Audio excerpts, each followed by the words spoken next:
오늘 본문인 이사야서 61장에서는 메시아의 구속 사역과 그 사역을 통해 하나님의 백성이 영광스럽게 회복될 것에 대해서 기록하고 있습니다. 오늘 본문 이사야서 61장 1절의 말씀 우리 함께 봉독해 보겠습니다. 시작. 주 여호와의 영이 내게 내리셨으니 이는 여호와께서 내게 기름을 부으사 가난한 자에게 아름다운 소식을 전하게 하려 하심이라. 나를 보내사 마음이 상한 자를 고치며 포로된 자에게 자유를, 갇힌 자에게 노임을 선포하며. 아멘. 1절에 나오는 나라는 주어는 누구를 가리킬까요? 이사야서를 이사야가 기록했기 때문에 이사야라고 볼 수도 있겠지만 가장 공통된 주장은 하나님께서 당신의 백성들을 구원하시기 위해 보낸 메시아, 즉 예수 그리스도로 봅니다. 왜냐하면 그 내용이 장차 오실 예수 그리스도를 통해 그대로 성취되기 때문입니다. 그래서 1절에 주 여호와의 영이 내게 내리셨으니, 여기서 주 여호와의 영은 성령을 가리킵니다. 예수님께서 공생애를 시작하시면서 요단강에서 세례를 받으실 때 성령이 비둘기같이 임하였습니다. 그리고 예수님은 공생애를 시작하시면서 오늘 본문 1절에 나오는 말씀을 선포하심으로 공생애 사역을 시작하셨습니다. 누가복음 4장 18절에서 19절의 말씀입니다. 주의 성령이 내게 임하셨으니 이는 가난한 자에게 복음을 전하게 하시려고 내게 기름을 부으시고 나를 보내사 포로된 자에게 자유를, 눈먼 자에게 다시 보게 함을 전파하며 눌린 자를 자유롭게 하고 주의 은혜를 전파하게 하려 하심이라. 그러므로 예수님께서 공생애를 시작하시면서 오늘 본문에 나오는 이사야서의 말씀을 인용하여 선포하신 것은 예수 그리스도께서 어느 날 갑자기 메시아 의식을 갖게 된 것이 아니라 약 700년 전에 이사야에 의해 예언된 말씀이 예수 그리스도를 통하여 성취된 것임을 알 수 있습니다. 우리 2절 말씀 이어서 읽어보겠습니다. 시작. 여호와의 은혜의 해와 우리 하나님의 보복의 날을 선포하여 모든 슬픈 자를 위로하되. 아멘. 여기서 여호와의 은혜의 해는 희년을 가리킵니다. 희년이란 매 7년마다 돌아오는 안식년이 7번 지난 후 50년째가 되는 해를 가리킵니다. 희년이 되면 노예를 해방시켜주고 빚을 탕감해주고 가난 때문에 어쩔 수 없이 가문의 기업을 판 자들에게 그것을 다시 돌려주는 해입니다. 즉 희년은 자유와 해방, 회복의 은혜를 담고 있습니다. 오늘은 교회 창립 47주년 기념주일로 지킵니다. 저희 교회가 3년 후면 은혜의 해, 희년을 맞이하게 되는데 우리가 교회가 무엇을 회복하며 희년을 맞이해야 될지 오늘 말씀을 통해 함께 은혜를 나누고자 합니다. 첫 번째는 예수 그리스도가 주시는 영원한 기쁨을 회복해야 됩니다. 저는 지난 추석 연휴 기간 동안에 폭삭 속았수다라는 드라마를 정주행해 봤습니다. 아마 많은 분들이 보셨을 거라고 생각을 하는데 이 드라마를 보면서 눈물도 많이 흘렸고 감동도 많이 받았고 대사 한마디 한마디가 참 마음에 울림을 주는 그런 감동적인 대사가 많더라고요. 제주에서 태어난 애순이는 어려서부터 아버지와 어머니를 잃고 세상에 홀로 버려진 아이처럼 외롭고 힘든 삶을 살아갑니다. 그리고 애순이의 곁에는 항상 애순이만 바라보는 관식이가 있습니다. 관식이는 애순이의 부모처럼, 연인처럼, 친구처럼 항상 애순이 편에 서서 애순이를 아끼고 사랑을 합니다. 두 사람은 관식이의 어머니의 반대로 부산으로 야반도주를 하기도 하고 이별과 재회를 반복하다가 우여곡절 끝에 결국 결혼을 하게 됩니다. 그리고 결혼 후에도 애순이를 향한 관식이의 사랑은 변하지 않습니다. 애순이는 자기를 위해서라면 어떤 희생도 마다하지 않은 관식이를 팔불출무새라고 부릅니다. 그리고 팔불출무새인 관식이의 사랑은 자녀들에게도 동일하게 나타납니다. 관식이의 딸인 금명이가 첫사랑과의 결혼이 파경에 이르게 됩니다. 그때 아버지는 딸 금명이를 새벽같이 데리고 나가 자신의 배를 태우고 바다로 갑니다. 새벽에 뜨는 일출을 보여주기 위함이었습니다. 딸인 금명이가 아빠에게 묻습니다. 아빠는 이렇게 혼자 배 타고 다니면 무섭지 않아? 아빠가 대답하기를 무섭지. 그런데 아빠는 무서울 때마다 저기 불빛을 봐. 그 불빛은 다른 배에서 고기를 잡고 있는 그 배들의 불빛입니다. 그러면서 이렇게 말합니다. 다른 사람들도 나처럼 이렇게 배 타고 일을 하고 있다고 생각하면 아빠는 하나도 안 힘들어. 그러면서 딸에게 이렇게 말합니다. 금명아, 아빠는 항상 내 옆에 배 띄워놓고 기다리고 있어. 그러니 힘들 때면 언제든지 아빠한테 와. 언제든지 수틀리면 빠꾸하고 아빠한테 뛰어와. 알았지? 이 드라마가 기독교 드라마는 아니지만 저는 관식이를 보면서 우리의 신랑이 되시는 예수 그리스도, 우리의 아버지가 되시는 하나님의 사랑을 보는 듯했습니다. 우리의 신랑이 되시는 예수님도 우리의 아버지가 되시는 하나님도 늘 우리 옆에서 떠나지 않으시면서 우리를 위로하시고 우리의 모든 슬픔을 기쁨으로 바꿔주십니다.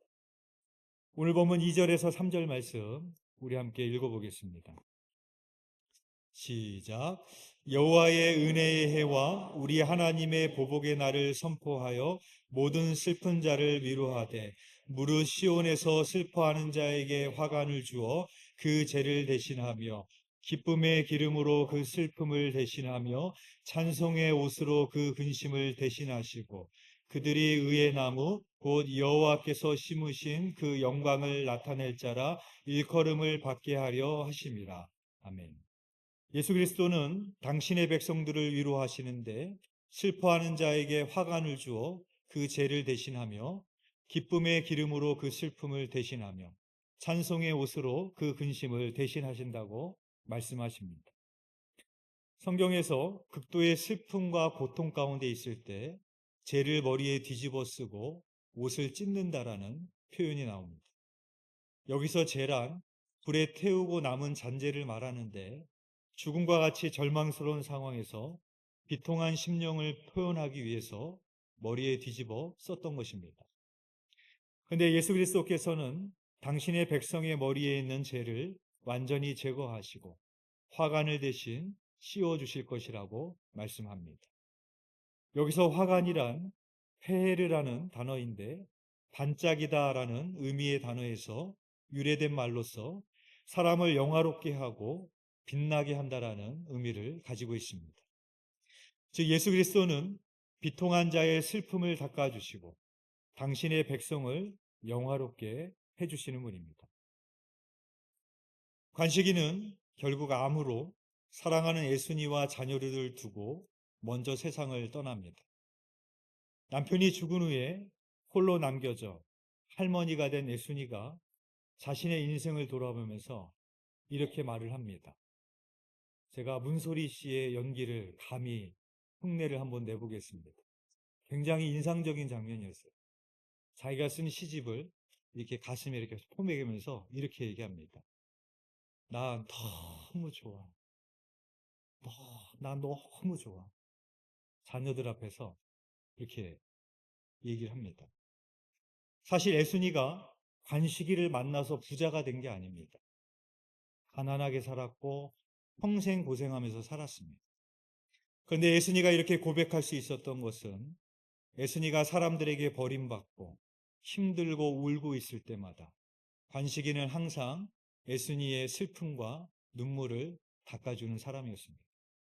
그래서 애순이는 내가 과거로 돌아가 다시 결혼을 해도 수백 번 결혼을 해도 자기는 관식이와 하겠다라고 그렇게 늘 이야기하고 다닙니다. 사랑하는 여러분, 예수 그리스도가 우리의 신랑이 되신다는 것도 마찬가지 아니겠습니까? 우리가 예수 그리스도의 신부가 되었다고 해서 우리가 이 세상에서 부자가 된 것은 아닙니다. 그러나 내가 죄를 뒤집어 쓰는 비통한 슬픔 가운데 있을지라도 예수 그리스도는 항상 내 옆에 계셔서 우리의 눈물을 닦아주시고 위로해 주시는 분입니다. 그래서 우리도 에스니처럼 고백할 수 있어야 됩니다. 가슴에 손을 얹고 나는 너무 좋아. 예수님이 너무 좋아.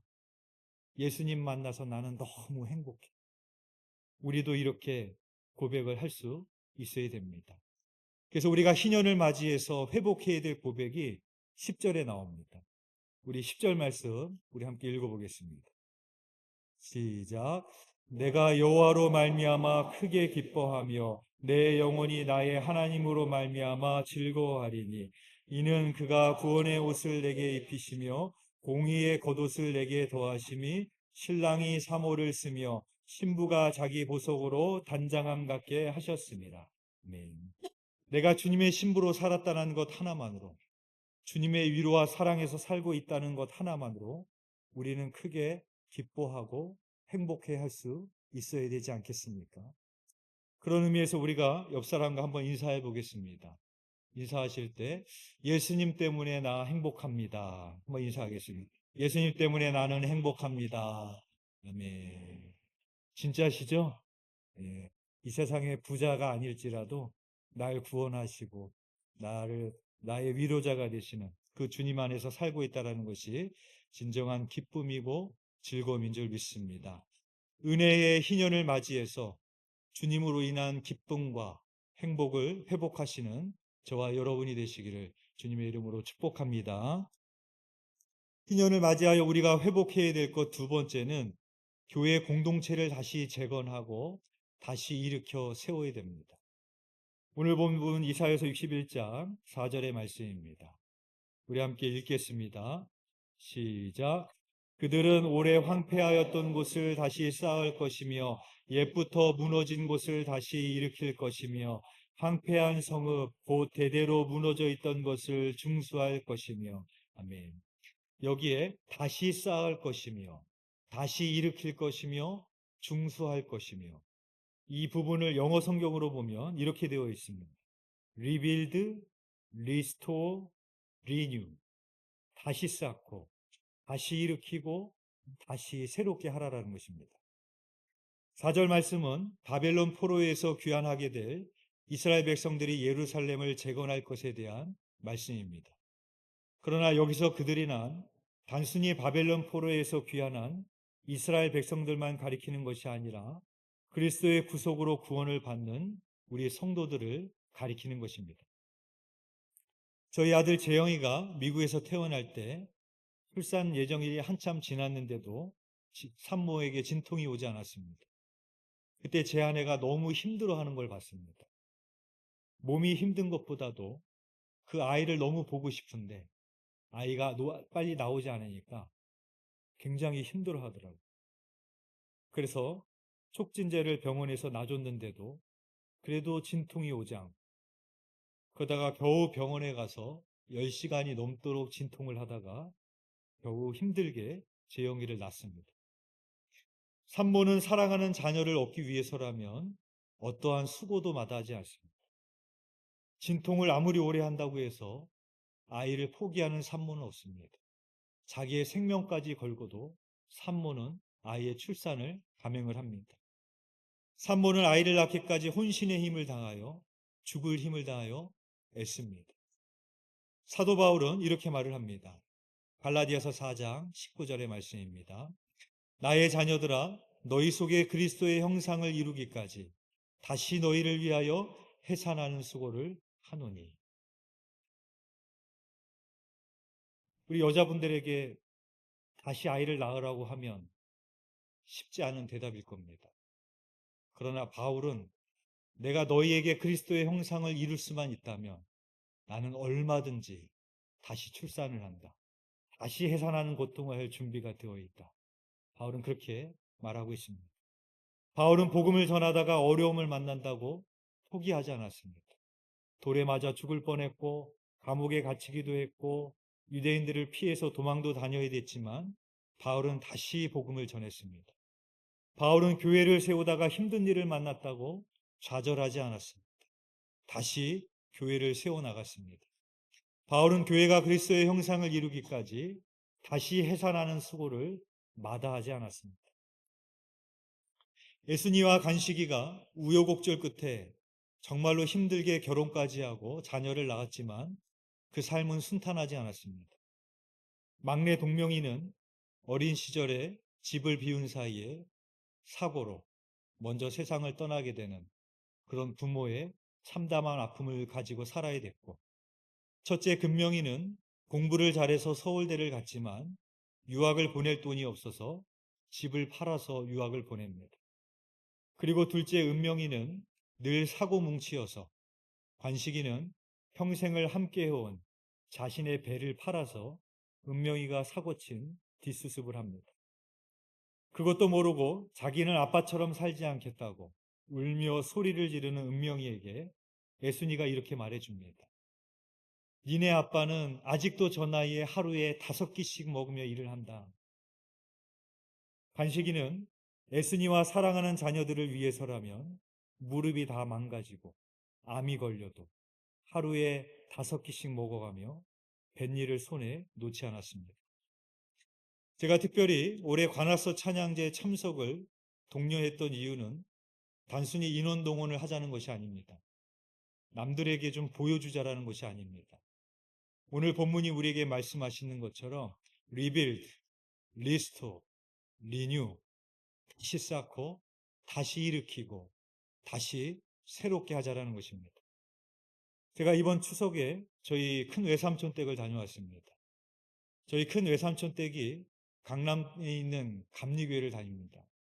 꽤 규모가 있는 교회인데 저희 외숙모가 이런 말씀을 하시더라고요. 우리 교회 성가대는 거의 다 70대야. 그래요.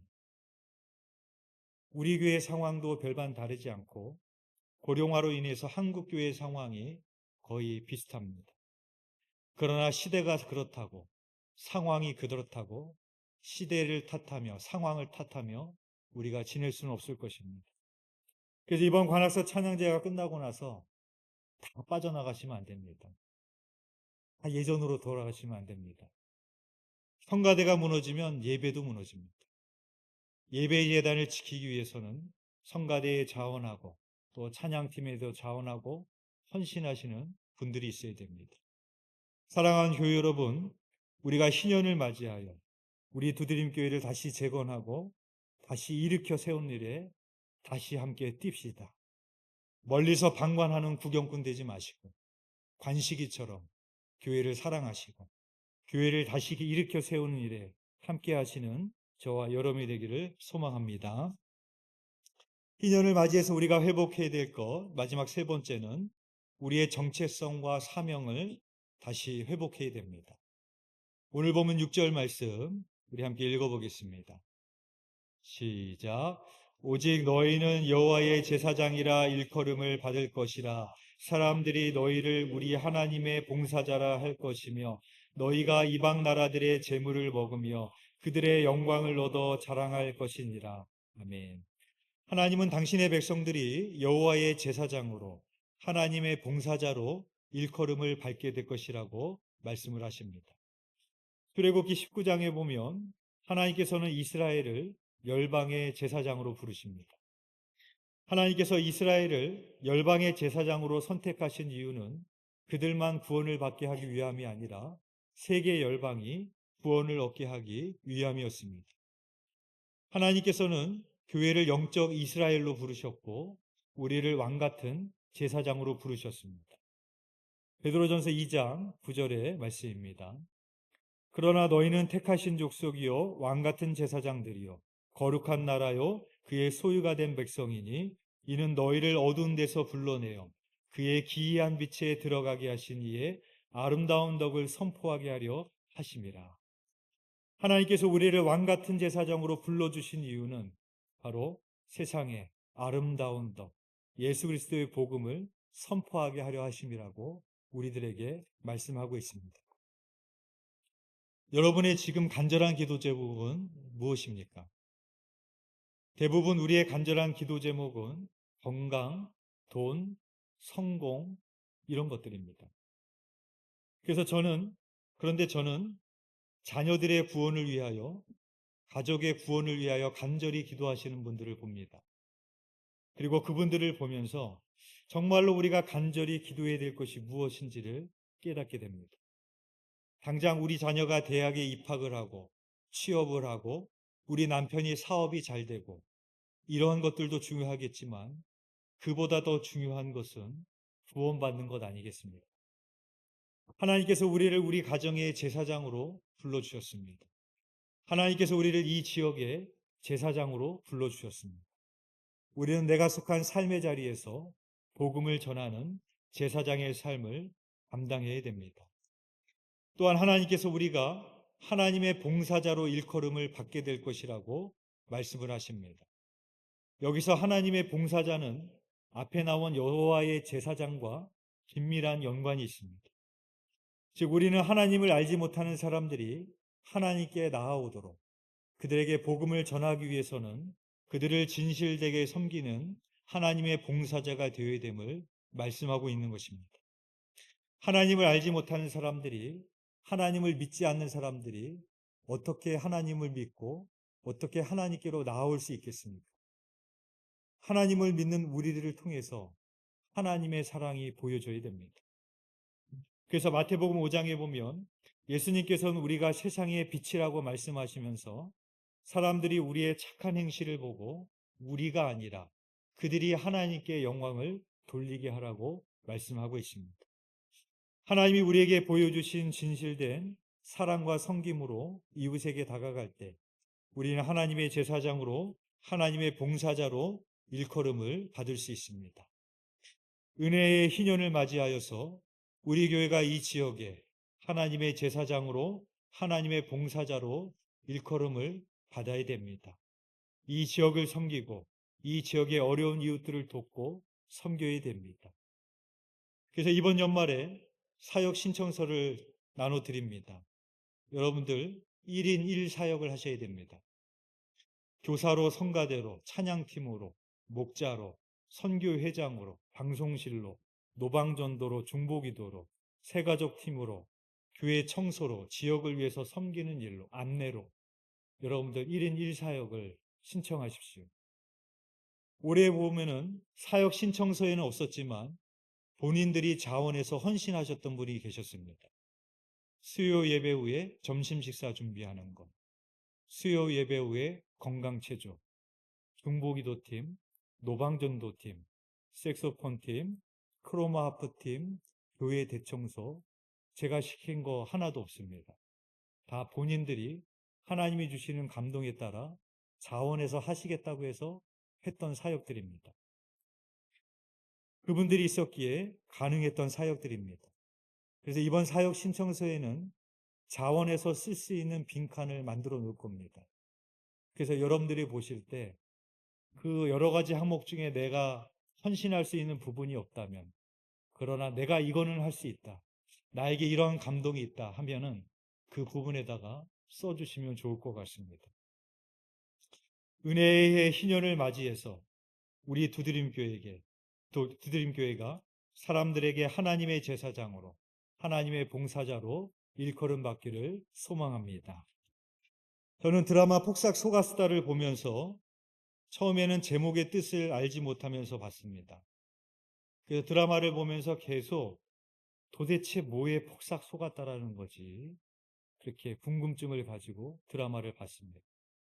근데 마지막에 가서 보니까 그런 뜻이 아니더라고요. 이 말은 제주도 방언인데 제주도 방언으로 폭삭 속았수다라는 말은 정말 고생하셨습니다라는 그런 뜻이었습니다. 에스니의 어릴 적 꿈이 시은이 되는 것이었는데 에스니가 나중에 남편을 생각하면서 썼던 시가 폭삭 속았수다였습니다. 아내인 자기를 위해서, 자녀를 위해서 일평생 수고하고 헌신했던 남편의 사랑을 기억하며 썼던 시가 폭삭 속았수다, 정말 고생하셨습니다 라는 시였습니다. 희년을 맞이하면서 우리가 교회를 향한 우리의 사랑과 헌신이 이와 같기를 소망합니다. 아멘 소리가 적으시네요. 네. 그런 의미로 우리 한번 옆 사람과 한번 인사하실 텐데, 인사하실 때 폭삭 사가수다 하시면 안 돼요. 비록 사가 보이더라도 우리 인사 한번 하겠습니다. 폭삭 속았수다 한번 인사하겠습니다. 폭삭 속았수다. 주님의 몸된 교회를 위해서 정말 고생하셨습니다. 하나님이 여러분들을 향해서, 누군가 여러분들을 향해서, 여러분의 자녀들이 여러분들을 보면서 그런 말을 하고, 우리가 이 말을 들을 수 있다면 우리도 괜찮은 인생 살았다라고 말할 수 있지 않겠습니까? 작년 교회 창립 기념 주일날 이상원 원로 목사님께서 여기서 마지막 예배를 드리셨습니다.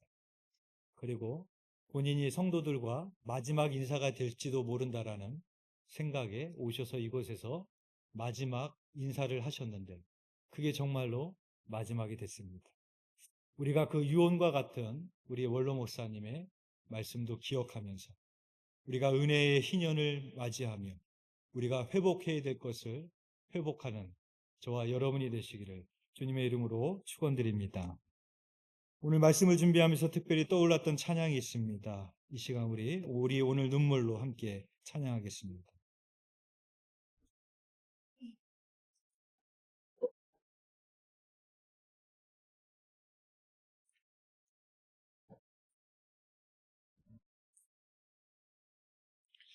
우리 오늘 눈물로 하늘의 씨앗을 심는다. 꿈꿀 수 없어 무너진 가슴에 저들의 푸른 꿈 다시 돋아나도록 우리 함께 땀 흘려 소망의 길을 막는다. 내일로 가는 길을 찾지 못했던 저들 노래하며 달려갈 그 길, 그날에 우리 보리라. 새벽 이슬 같은 저들 일어나 뜨거운 가슴 사랑의 손으로 이 땅 치유하며 행진할 때 오래 황폐하였던 이 땅 어디서나 순결한 꽃들 피어나고 푸른 의의 나무가 가득한 세상 우리 함께 보리라. 오래 황폐하였던 이 땅 어디서나 순결한 꽃들 피어나고 푸른 의의 나무가 가득한 세상 우리 함께 보리라. 이 시간 특별히 오늘 주신 말씀을 기억하며 교회를 생각하며 우리 함께 잠시 통성으로 기도하겠습니다. 저도 목사이지만 세상에 잘 나가는 사람을 볼 때 한없이 작아지는 느낌이 들 때도 있습니다. 그러나 우리가 이 땅에서 잠시 잠깐 사는 인생이 풀과 같은 인생이지만 내가 예수 그리스도의 신부가 되고 하나님의 자녀가 되고 하나님의 교회가 됐다라는 것이 얼마나 위대한 일입니까? 우리가 그것으로 인하여 그 구원의 기쁨을 회복하며 그 즐거움으로 하나님의 일들을 감당하고 주님의 몸된 교회를 위하여 우리가 헌신하는 그런 희년을 맞이하는 그런 기간이 되기를 원합니다. 오늘 주신 말씀을 붙들고 우리 교회를 위하여 이 시간 함께 통성으로 한번 기도하겠습니다. 주님의 이름 한번 부르고 한번 기도하겠습니다. 주여, 사랑과 은혜가 풍성하신 하나님 아버지, 47년 전에 이곳에 교회를 세우시고 우리를 불러주시고 하나님의 자녀로 예수 그리스도의 신부로 주님의 몸된 교회로 삼아주시니 감사를 드립니다. 하나님 아버지, 우리 안에 하나님을 향한 구원의 기쁨이 회복되게 하여 주시옵시고 하나님을 향한 우리의 첫사랑이 회복되게 하여 주시옵시고 그 예배의 회복이 있게 하시고 기도의 회복이 있게 하시고 하나님을 향한 열정이 회복되게 하여 주시옵소서. 주 여호와의 영이 주 예수 그리스도에게 부어주신 것 같이 하나님 우리 두드림교회 성도들에게도 성령이 부어지게 하여 주시고 성령 충만케 하여 주셔서 하나님의 맡겨주신 교회를 위하여 우리가 다시 일으켜 세우며 다시 헌신하며 다시 하나님을 위하여 살아가는 주의 성도들이 되기를 원합니다. 무너지고 황폐해졌던 것을 다시 일으켜 세울 수 있는 저희들이 되게 하여 주시사 하나님 우리에게 맡겨주신 그 사명을 위하여 우리가 기쁨으로 즐거움으로 하늘의 눈물의 씨앗을 뿌리게 하여 주시옵시고 은혜의 희의 희년을 맞이하여서 하나님이 행하신 일, 하나님이 우리를 통해 이루신 놀라운 일들을 경험하고 그 열매들을 바라볼 수 있는 뜻깊은 희년이 될 수 있도록 인도하여 주시옵소서. 아버지 하나님 이것을 위하여 기도하는 주의 백성들 되게 하여 주시사 아버지 하나님 이것을 통하여 우리가 더 하나님 앞에 영광 돌리는 우리의 그들이 교회 되게 하시고 우리의 삶이 될 수 있도록 인도하여 주옵소서. 은혜와 부휼이 풍성하신 하나님, 지금부터 47년 전에 하나님이 뜻이 있으셔서 이곳에 교회를 세우셨고 우리를 목사로, 장로로, 권사로, 직사로, 성도로, 하나님의 권속으로 우리를 이곳에 불러주신 줄 믿습니다. 이곳에서 많은 영혼들이 구원받게 하여 주시고 하나님의 나라를 확장하며 주의 복음이 증거되게 하여 주셨습니다.